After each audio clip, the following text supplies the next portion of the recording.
A very good morning to all of you. In this class, I am going to start with another important topic of chapter Human Health and Disease, and the topic is cancer. So, million of human India के suffer कर रहे हैं और all over the world suffer कर रहे हैं from cancer. So cancer disease से कैसे सफ़र कर रहे हैं और how many types of cancer are found in human being. There are for example blood cancer and tumour, then cancer और stomach cancer, brain cancer, different type के cancer ये generally found होते हैं इन ह्यूमन बीइंग कैटेगरीज. लेकिन सब में सिर्फ एक ही कैरेक्टरिस्टिक होता है कि वो सेल ऑफ मास, जहाँ भी कैंसर का फॉर्मेशन होगा वहाँ पे मास ऑफ एक सेल इकट्ठे हो जाएंगे, एक्यूमुलेट हो जाएंगे और वो नॉर्मल अपनी फंक्शनिंग करना स्टॉप कर देते हैं और अदर सेल जो हेल्दी सेल हैं उन्हें भी इन्फेक्ट करने लग जाते हैं. तो यहाँ पे नॉर्मली हम कॉज इस क्लास में और इस वीडियो में हम ये देखेंगे कि कैंसर क्या है, then cause of cancer and finally treatment and diagnosis and treatment of cancer. ना स्टार्ट करते हैं विद द टॉपिक कैंसर.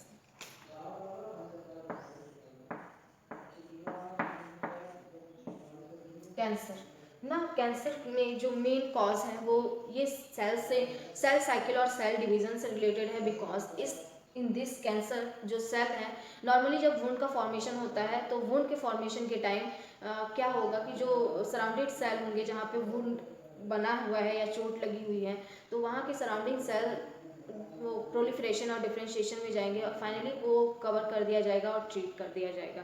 जितना भी लॉस हुआ है सेल का या सेल डाई कर गई हो पर्टिकुलर रीजन पे, तो वो रिकवरी कर ली जाएगी through the cell division. But in this case there is a unwanted division of cell को ज़रूरत नहीं है डिवाइड करने के लिए, तब भी वो डिवाइड करेंगे.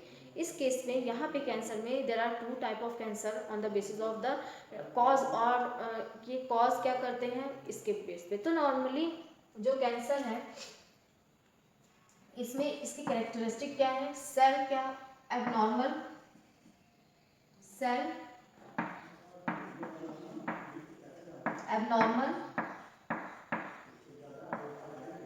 एबनॉर्मल सेल हो जाएगी. Second, they lose their contact inhibition process.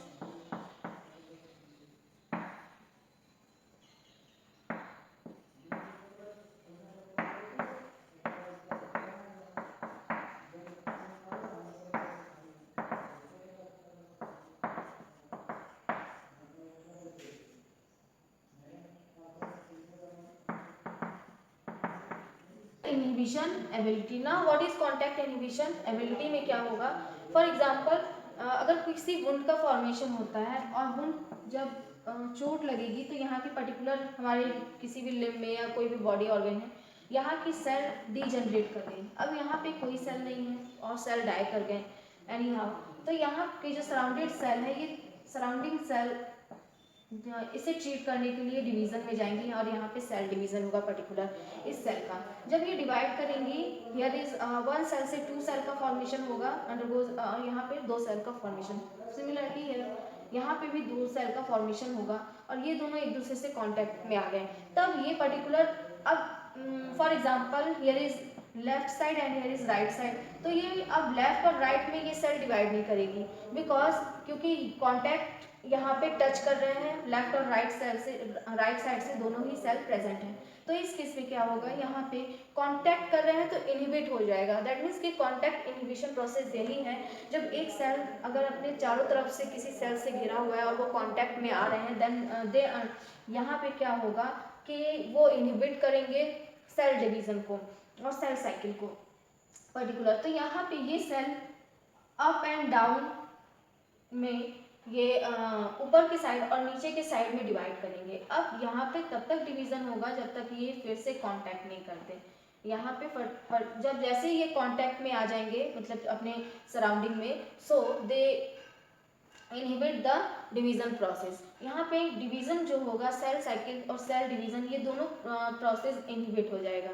तो इसी को कांटेक्ट इनहिबिशन बोला जा रहा है. लेकिन कैंसर सेल्स हैं ये सेल जो है ये एबनॉर्मल हो गई है, अब ये लॉस हो जाएगा यहाँ पे कांटेक्ट इनहिबिशन प्रॉपर्टी जो इसकी है.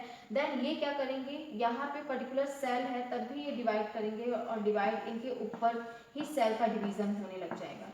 तो एक क्लस्टर ऑफ सेल एक्यूमुलेट हो जाएंगे पर्टिकुलर. अब यहाँ पे क्या करेंगे, they also stimulate the healthy cell for cell division और become the healthy cell also become cancerous cell. तो यहाँ पे पर्टिकुलर वो भी एबनॉर्मल, जो नॉर्मल थे वो भी एबनॉर्मल हो जाएंगे, because they also stimulate the healthy cell for cell division और सेल साइकिल। यहाँ पे पर्टिकुलर यहाँ पे जो नॉर्मल सेल है ये भी सेल डिवीजन में चले जाएंगे। तो इस तरीके से ये प्रोसेस होगा ना। नेक्स्ट थिंग यहाँ पे क्या इसकी प्रॉपर्टी क्या होगी, नेक्स्ट जो सेल है यहाँ पे कैंसरस सेल साइकिल रेगुलेट नहीं हुए। एक तो होगा contact inhibition process, second is irregular cell cycle. Irregular cell cycle that means कि सेल साइकिल में कौन कौन सी प्रोसेस होगा, here is interphase,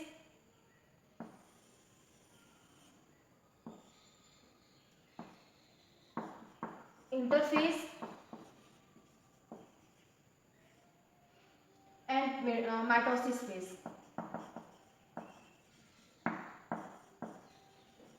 mitosis phase ना, इंटरफेज और माइटोसिस फेज दो सेल साइकिल दो में रन करेगी। इंटरफेज में कौन कौन सी सेल होगी, कौन कौन सी डिवीजन होगी, here is also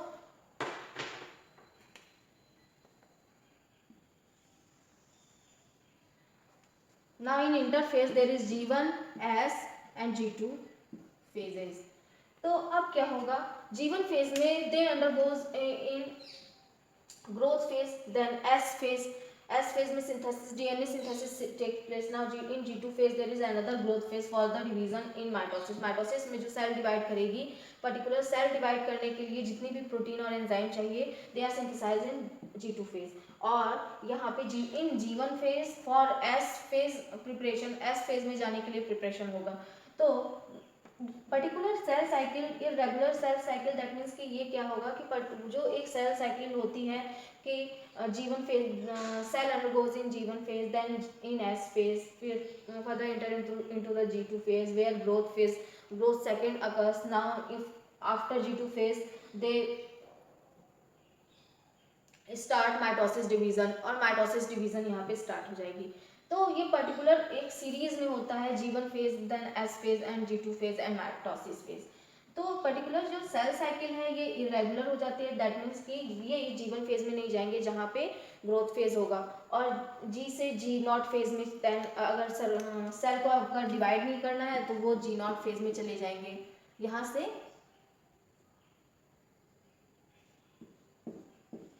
G0 phase में यहाँ पे चले जाएंगे ना। देन G0 फेज में अगर सेल अपनी प्रॉपर फंक्शनिंग के लिए, जैसे न्यूरॉन सेल्स, नर्व सेल्स, तो यहाँ पे इरेगुलर साइकिल का मतलब है कि वो ना ग्रोथ फेज में जाएंगे। ग्रोथ फेज में क्यों जाना है, अगर G0 फेज में जाने के लिए उन्हें फंक्शन करना है। फॉर एग्जांपल जैसे हमने ऑलरेडी डिस्कस किया है, नर्व सेल्स स्टिमुलस को ट्रांसमिट करने के लिए रिस्पॉन्सिबल होते हैं। इफ G1 फेज में वो क्या है, डिफरेंट जो उनके कैरेक्टरिस्टिक्स हैं, न्यूरोट्रांसमीटर सब्सटेंस की सिंथेसिस होता है। तो यहाँ पे क्या होगा, neurotransmitter substance are now synthesized in this type if there is brain cancer. अगर ब्रेन कैंसर है तो पर्टिकुलर वो अपनी एबिलिटी लॉस कर देंगे अपने फंक्शन परफॉर्म करने के लिए, बिकॉज वो एंटर ही नहीं कर पाए हैं G1 फेज में, जहाँ पे उन्हें प्रॉपर फंक्शन के लिए जो प्रोटीन और एंजाइम चाहिए थे। जब प्रोटीन और एंजाइम नहीं मिलेंगे तो यहाँ पे वो अपने फंक्शन परफॉर्म नहीं कर पाएंगे और वो इरेगुलर सेल साइकिल को शो करेंगे। फिर यहाँ पे इसी से रिलेटेड है, बिकॉज इन G1 फेज वो गए ही नहीं, वो सिर्फ डिवाइड करते जा रहे हैं, पर्टिकुलर सिर्फ डिवीजन वो कर रहे हैं। तो they do not undergoes in G1 and G2 phase, सिर्फ सेल डिवाइड कर रही है और जेनेटिक मटेरियल अलग अलग हो जा रहे हैं, और S फेज से डायरेक्ट ना S फेज से माइटोसिस फेज में यहाँ पे चले जा रहे हैं। तो पर्टिकुलर ये दे लॉस देयर फंक्शनिंग एबिलिटी।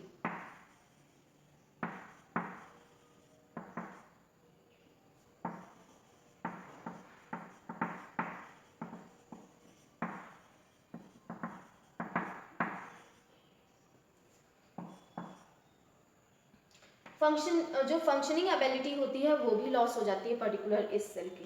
अब next is the cell of the cancer cell also stimulate other cell for cell division. They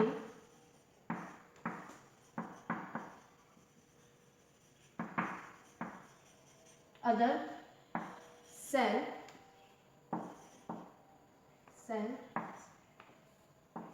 for cell division.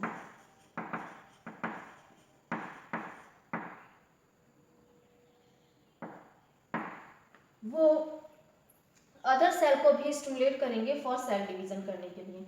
ना अब there are two type of cancer, malignant and benign cancer. तो यहाँ पे जो जितने भी sales हैं ये अगर सेल डिवाइड कर रहे हैं तो इन्हें ट्यूमर बोल दिया जाएगा, बिकॉज दे यहाँ पे ट्यूमर का फॉर्मेशन हो रहा है. दैट मीन्स कि क्लस्टर ऑफ सेल्स का फॉर्मेशन हो रहा है और डिवाइड करके वो क्लस्टर ऑफ सेल का फॉर्मेशन करेंगे, मास ऑफ सेल का फॉर्मेशन करेंगे, तो इसी को ट्यूमर बोला जा रहा है. Now they are two type, there are two type, that is malign tumor or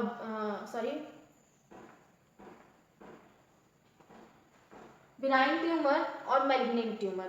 तो टू टाइप ऑफ ट्यूमर यहाँ पे जनरली कैंसर के टाइप होंगे, बिनाइन ट्यूमर और मैलिग्नेंट ट्यूमर, और इनके स्ट्रक्चर्स और मेनली ये इनके कैरेक्टरिस्टिक डिस्कस करते हैं.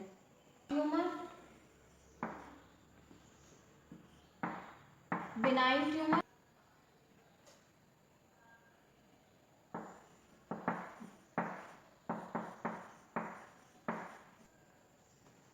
and malignant tumor.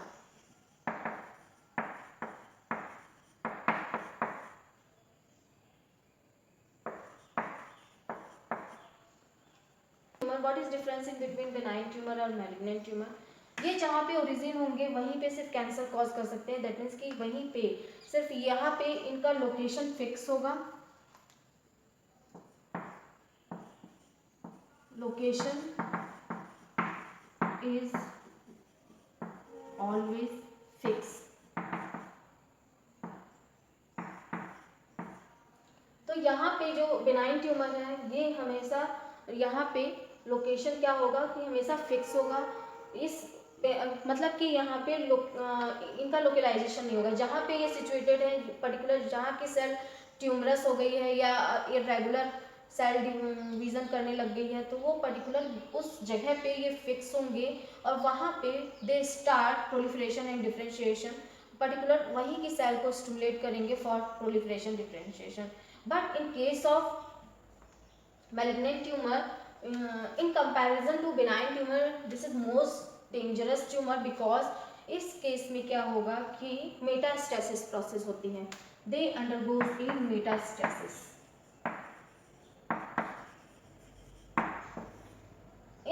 In metastasis process, one cell get dissociate from the cluster of tumor or dissociate होके with the blood circulatory system वो ट्रांसलोकेट होंगे, other they stimulate other organ for cell division and proliferation and form tumour from other than the original tumour. मतलब कि जो original locality होगी वहाँ से dissociate होके वो ब्लड सर्कुलेशन के थ्रू कहीं किसी भी ऑर्गन में वो ट्रांसफ़र हो जाएंगे, देन उस ऑर्गन पर्टिकुलर ऑर्गन में वो ट्यूमर कॉज करेंगे. तो यही है metastasis process. In this case for example here is a cell which undergoes in cell division. Particular ये सेल ऑफ मास है जहाँ पे सेल डिवाइड कर रही है, but in this case particular ये सेल क्या करेगी, यहाँ से डिसोसिएट होगी और डिसोसिएट होके इन ब्लड सर्कुलेट सिस्टम के थ्रू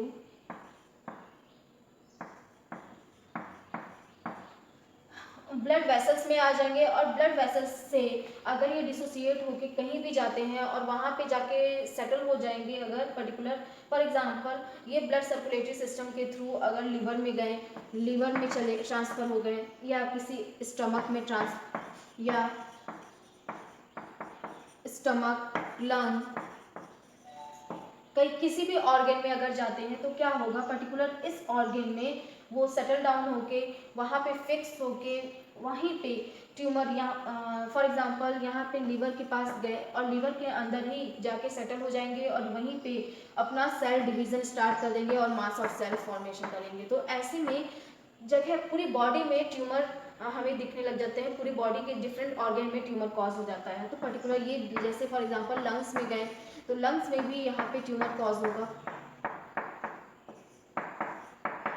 ट्यूमर और mass of cell, cluster of cells का फॉर्मेशन होगा in case of malignant tumour इस मैलिग्नेंट ट्यूमर के केस में। तो this is most dangerous tumour because यहाँ पे क्या किया जाएगा, अगर फॉर एग्जांपल ट्रीटमेंट भी किया जाता है, सर्जरी के थ्रू रिमूव भी किया जाता है कि ये ब्लड सर्कुलेटरी सिस्टम में ऑलरेडी इसके सेल्स फ्लो कर रहे हैं, ब्लड फ्लो में ऑलरेडी प्रेजेंट है, तो वो डिफरेंट सेल में जाएंगे और डिफरेंट ऑर्गन में जाएंगे और वहाँ पे सेटल डाउन होकर फिर से प्रोलिफरेशन स्टार्ट कर देंगे।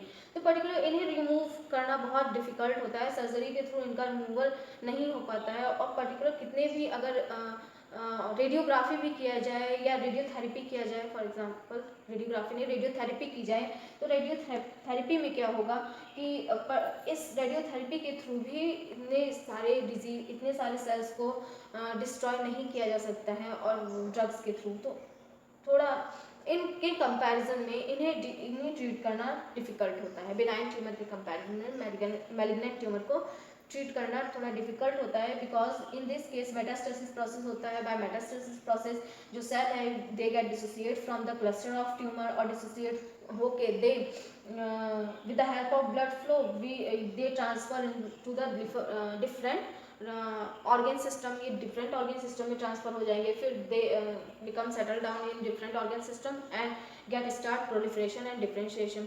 डिफरेंशिएशन नहीं भी होगा लेकिन प्रोलिफरेशन तो डेफिनेटली यहाँ पे स्टार्ट हो जाएगा। तो प्रोलिफरेशन से क्या होगा, वो बार बार प्रोलिफरेट करते रहेंगे और मास ऑफ सेल का फॉर्मेशन करेंगे। अब ये इस केस में क्या होगा, मास ऑफ सेल की वजह से अब लंग्स में भी ट्यूमर है, लिवर में भी ट्यूमर, स्टमक ट्यूमर, किडनी में भी ट्यूमर होंगे, जितने भी ऑर्गन सिस्टम है में भी कॉज हो सकते हैं। ये पॉसिबिलिटी क्या होगी कि डिफरेंट ऑर्गन में यहाँ पे ट्यूमर कॉज हो जाएगा बिकॉज क्योंकि ये ब्लड सर्कुलेटरी सिस्टम में आ गए हैं इस वजह से और मेटास्टेसिस प्रोसेस हो रहा है। फॉर एग्जाम्पल यहाँ लंग्स में भी मेटास्टेसिस प्रोसेस, क्योंकि ऑलरेडी ये मैलिग्नेंट ट्यूमर है तो कहीं भी मेटास्टेसिस प्रोसेस हो सकता है और वो डिफरेंट ऑर्गन में ट्रांसफर होके वहाँ पे क्लस्टर ऑफ सेल्स का फॉर्मेशन करेंगे। Now next is cause of cancer.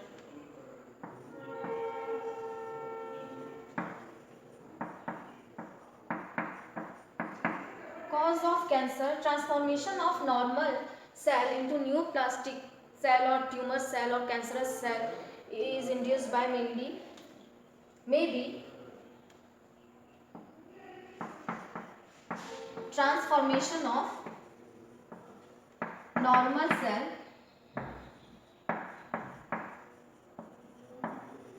into cancerous cell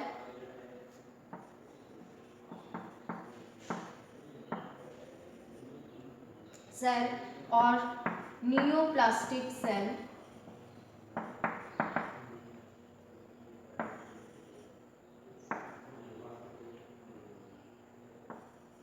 may be induced by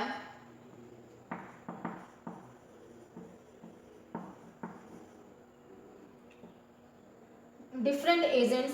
For example, physical agents may be induced by physical,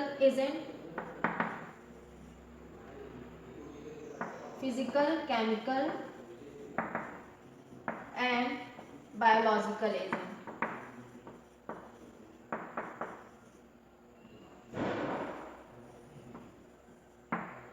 Physical, chemical and biological agents. Now what is physical agents? तो physical agents के example यहाँ पे हैं। physical agents के example of physical agents is X-rays, gamma rays,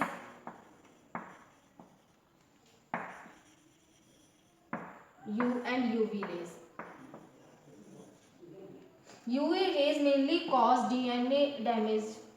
ये क्या करते हैं UV रेज, ये DNA डैमेज कर देते हैं, दैट मीन्स थायमिडीन डाइमर का फॉर्मेशन होता है UV रेज से।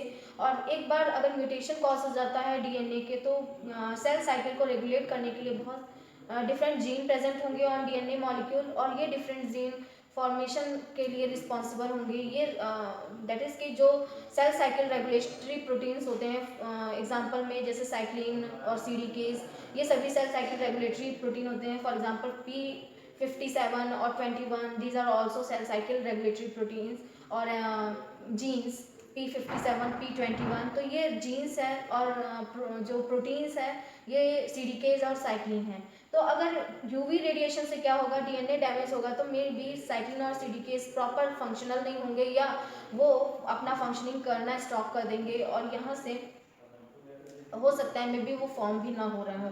तो इस केस में क्या होगा, साइक्लिन और सीडीकेज ये रेगुलेट करते हैं सेल साइकिल को, और यहाँ पे अगर वो फॉर्म नहीं होंगे तो जो सेल साइकिल है वो रेगुलेट नहीं हो पाएगी, और पर्टिकुलर क्या होगा कि सेल है वो तेजी से प्रोलिफरेशन स्टार्ट हो जाएगा, और न्यूप्लास्टिक सेल्स का फॉर्मेशन करने लग जाएंगे। जो ऐसे सेल्स होंगे जहाँ जो अपनी प्रॉपर फंक्शनिंग नहीं करेंगे, पर्टिकुलर वो अपनी फंक्शनिंग स्टॉप कर देंगे, तो सिर्फ उनका काम क्या होगा, सिर्फ डिवीज़न करना, क्योंकि वो ग्रोथ फेज में नहीं जा रहे हैं। तो ग्रोथ फेज में जो उनकी फंक्शनिंग के लिए जो एंजाइम चाहिए, जो प्रोटीन्स चाहिए, और जो नॉर्मल एक स्ट्रक्चर वो अपने लाते हैं, जितने भी सेल्स हैं अपने स्ट्रक्चर्स में आते हैं, फंक्शनल स्ट्रक्चर्स में आते हैं, तो वो स्ट्रक्चर नहीं हो पाएगा, वो ग्रोथ नहीं हो पाएगी पर्टिकुलर सेल की।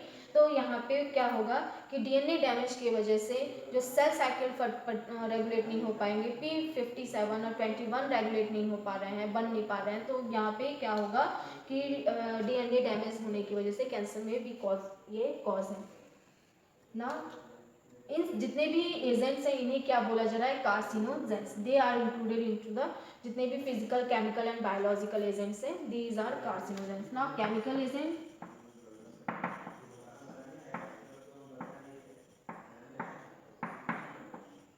केमिकल एजेंट्स में example is tobacco, for example in chemical present in tobacco.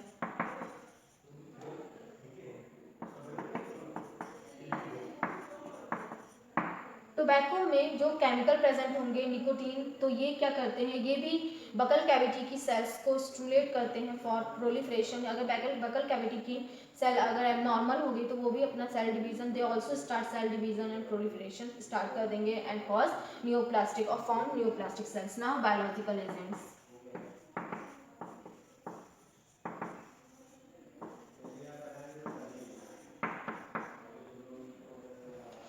in biological agent there are certain viruses which those viruses have viral oncogenes, genes, viruses or viral oncogene, viral oncogenes. They oncogenes, they are responsible for the cell proliferation, और ये particular जब ये viral gene आ जाएंगे और infect करेंगे sales को, तो यहाँ पे वायरल जीन इंटरफेयर कर देंगे डीएनए से, मॉलिक्यूल से, और due to the interference of these viral oncogene क्या होगा, सेल स्टार्ट कर देगी डिवीजन और प्रोलिफरेशन। तो पर्टिकुलर ये वायरस क्या करते हैं, सेल को स्टिमुलेट करते हैं because they induce their viral oncogenes into the human DNA, और ह्यूमन डीएनए में इंट्रोडक्शन की वजह से, इंट्रोड्यूस होने की वजह से पर्टिकुलर वो सेल तेजी से फास्ट प्रोलिफरेशन स्टार्ट करने लग जाएगी। और सेकेंड इज कि जो इतने भी ह्यूमंस होते हैं इनके डीएनए में खुद ऑन्कोजीन्स प्रेजेंट होते हैं, ह्यूमन ऑन्कोजीन्स। ह्यूमन ऑन्कोजीन्स में क्या है कि ये ह्यूमन में जितने भी ऑन्कोजीन्स होते हैं जनरली ये इनहिबिटेड फॉर्म में रहते हैं, और ये मतलब कि इन्हें प्रिवेंट किया जाता है फॉर सेल डिवीजन के लिए। लेकिन जब ये स्टिमुलेट जीन्स एक्टिव हो जाएंगे तब ये क्या करेंगे, पर्टिकुलर इनके एक्टिव होने से ये सेल साइकिल में जितने भी प्रोटीन्स इन्वॉल्व हो रहे हैं, साइक्लिन एंड सीडीकेज, उन्हें इनहिबिट कर देंगे, और P57 क्या करेगा, पर्टिकुलर सेल डिवाइड करने लग जाएंगे due to the P57 gene की वजह से। तो यहाँ पे ह्यूमन में ऑन्कोजीन्स भी होते हैं, ये भी नॉर्मली ये ऑन्कोजीन्स ये स्टिमुलेट नहीं होते हैं, इनहिबिट फॉर्म में रहते हैं, और ये सप्रेस फॉर्म में रहते हैं। लेकिन क्या होगा कि पर्टिकुलर अगर ये स्टिमुलेट हो गए तो ये डिफरेंट साइक्लिन और सीडीकेज इरेगुलर हो जाएंगे, मे बी वो फॉर्म नहीं हो पाएंगे, और उस केस में क्या होगा, इरेगुलर साइकिल होने लग जाएगी और P57 का भी जीन जो होते हैं ये भी रिस्पॉन्सिबल होते हैं। तो इनडायरेक्टली और डायरेक्टली वे से ये उन्हें भी इनहिबिट करेंगे और मे भी उनके फंक्शनिंग को बढ़ा सकते हैं। तो ये डिफरेंट वे से हो सकता है। तो ह्यूमन में भी ऑन्कोजीन्स होते हैं जो अगर एनी हाउ वो किसी तरह से भी स्टिमुलेट हो गया तो वो पर्टिकुलर वो सेल डिवाइड स्टार्ट कर देगी प्रोलिफरेशन और डिफ्रेंशिएशन। अगर जिस भी सेल जो पेरेंट सेल है अगर वहाँ पे फॉर एग्जांपल जो सेल डिवाइड करने जा रही है वहाँ पे ये ऑन्कोजीन अगर स्टिमुलेट हो गए तब क्या होगा, जब उनके डॉटर सेल्स का फॉर्मेशन होगा तब भी ऑलरेडी ये एक्टिव फॉर्म में ही ऑन्कोजीन्स वहाँ पे भी रहेंगे और वो भी डिवाइड करने लगेंगे। तो जितने भी सेल्स का after stimulation of these oncogenes जितने भी सेल का फॉर्मेशन होगा उसमें ऑन्कोजीन्स ऑलरेडी स्टिमुलेटेड और अपने वर्किंग फॉर्म में रहेंगे, तो सप्रेस नहीं रहेंगे, जिसकी वजह से वहाँ पे हमेशा प्रोलिफरेशन होगा। ना treatment and diagnosis of cancer.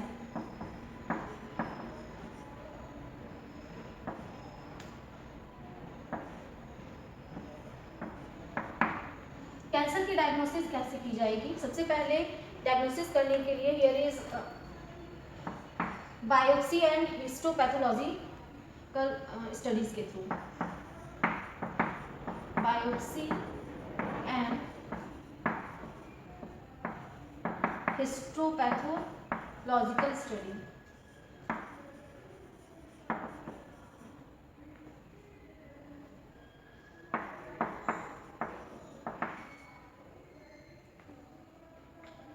Biopsy and histopathological studies में क्या किया जा रहा है? In during biopsy and histopathological studies में हियर इज एक स्मॉल सेक्शन बनाया जाएगा, थिन सेक्शन के थ्रू पर्टिकुलर टिश्यू की स्टडी की जाएगी अंडर कंपाउंड माइक्रोस्कोप और अंडर माइक्रोस्कोप में studies. There is a study in biopsy, there is a study of small section और थिन सेक्शन का फॉर्मेशन किया जाएगा जिसकी स्टडी की जाएगी अंडर माइक्रोस्कोप बाय पैथोलॉजिस्ट के थ्रू स्टडी की जाएगी। नाउ हिस्टोपैथोलॉजी के थ्रू इसमें स्मॉल सेक्शन का फॉर्मेशन होगा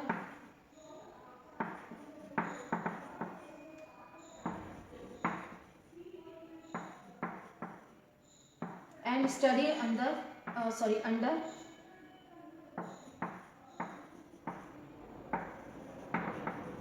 माइक्रोस्कोप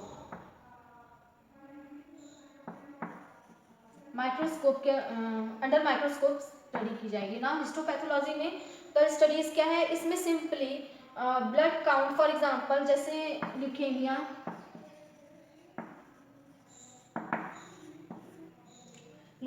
के अंदर क्या हो रहा है, leukaemia is a blood cancer, इसमें सिंपली ब्लड काउंट करके एबनॉर्मलिटी अगर नॉर्मल काउंट से अगर ज़्यादा है ब्लड काउंट सो दैट क्योंकि ब्लड कैंसर ब्लड काउंट किया जाएगा, अगर नंबर अगर ज़्यादा है, नंबर नॉर्मल ब्लड काउंट से अगर ज़्यादा निकलेगा तो देयर इज ल्यूकेमिया कॉज होगा और वहाँ पे उनकी नंबरिंग के थ्रू ये आइडेंटिफाई किया जा सकता है।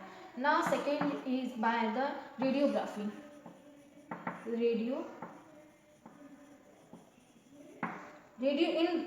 रेडियोग्राफी में एक्सरे के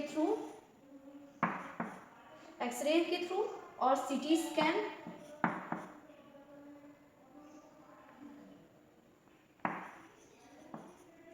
स्कैन और computer tomography,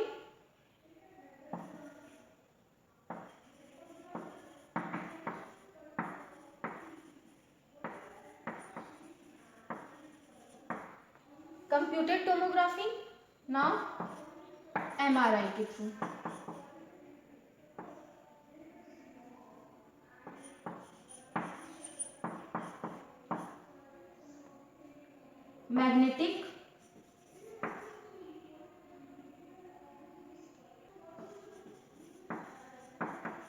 magnetic resonance imaging.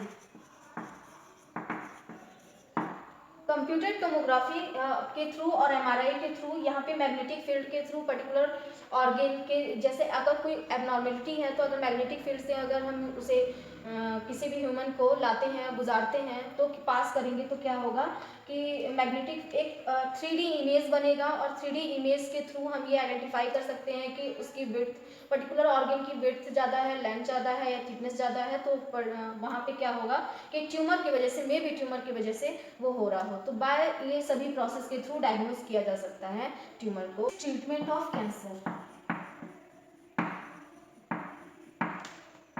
of cancer, treatment of cancer. Now in treatment of cancer there is, सबसे पहले यहाँ पे क्या किया जाएगा, सर्जरी, सर्जरी के थ्रू भी रिमूव किया जा सकता है particular surgery. Second is by radiotherapy,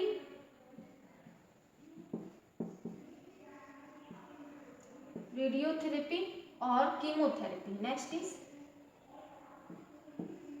chemo और इम्यूनोथेरेपी, इम्यूनोथेरेपी।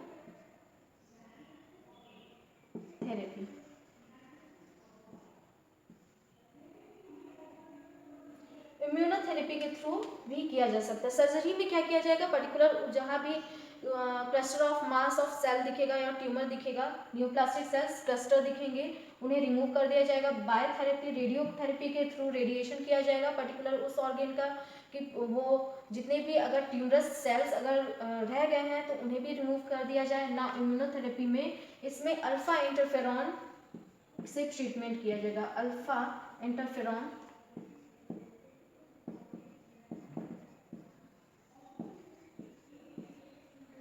अल्फा इंटरफेरॉन से ट्रीट किया जाएगा। और नॉर्मली हमने इम्यूनाइजेशन में ऑलरेडी पढ़ा है कि इंटरफेरॉन क्या करते हैं, एज ए सिग्नलिंग मॉलिक्यूल होते हैं जितने भी। अब सिग्नलिंग मॉलिक्यूल क्या करेंगे, ये पर्टिकुलर जो इन्फेक्टेड सेल है, बाय द जितने भी इम्यून सेल्स हैं उनके थ्रू उन्हें डिस्ट्रॉय, पर्टिकुलर दीज सेल्स और infected cell are destroyed by the immune cells, और इम्यून सेल्स से यहाँ पे के थ्रू डिस्ट्रॉय कर दिया जाएगा पर्टिकुलर इन्फेक्टेड सेल्स को। ना इन दिस केस इंटरफेरॉन क्या करते हैं, these are signalling molecule, they stimulate for beta cells, और या जो भी बी लिम्फोसाइट्स है, जो बी लिम्फोसाइट्स है स्टिमुलेटेड बाय द इंटरफेरॉन, और B lymphocyte after the stimulation और signalling molecule they form antibodies, antibodies का प्रोडक्शन स्टार्ट कर देंगे, एंड इन एंटीबॉडीज को इन्फेक्टेड एरिया में ट्रांसपोर्ट कर दिया जाएगा। Through these antibodies the infected cell क्या करेंगे, डिस्ट्रॉय कर दिए जाएंगे। तो ये इम्यूनाइजेशन से भी यहाँ पे ये पर्टिकुलर सेल को और कैंसर सेल को ट्रीट किया जाता है। Some of cancer are also treated by the group of therapies. For example group of treatment, जैसे कंपाउंड ट्रीटमेंट,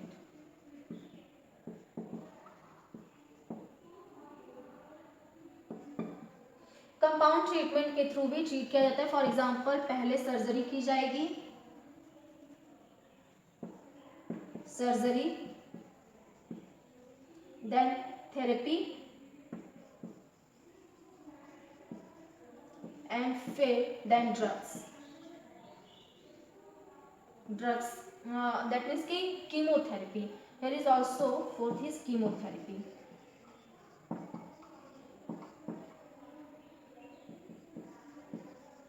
कीमोथेरेपी के थ्रू पर्टिकुलर उस कैंसर को ट्रीट किया जाएगा जहाँ पे सर्जरी के थ्रू रिमूवल होगा पर्टिकुलर उस कैंसर का। देन रेडियोथेरेपी की जाएगी, रेडियोथेरेपी के थ्रू वहाँ पे ऑल्सो एक तरीके से स्टेरिलाइजेशन या जो इन्फेक्टेड सेल्स हैं उन्हें डिस्ट्रॉय किया जाएगा ना बाय द ड्रग्स। और ड्रग्स इसलिए दिए जाएंगे क्योंकि उन्हें सब जितने भी अगर फॉर एग्जांपल कैंसरस सेल्स हैं तो वो वापस से प्रोलिफरेट ना कर सकें, तो इसलिए इनहिबिट करेंगे प्रोलिफरेशन और डिफरेंशिएशन को।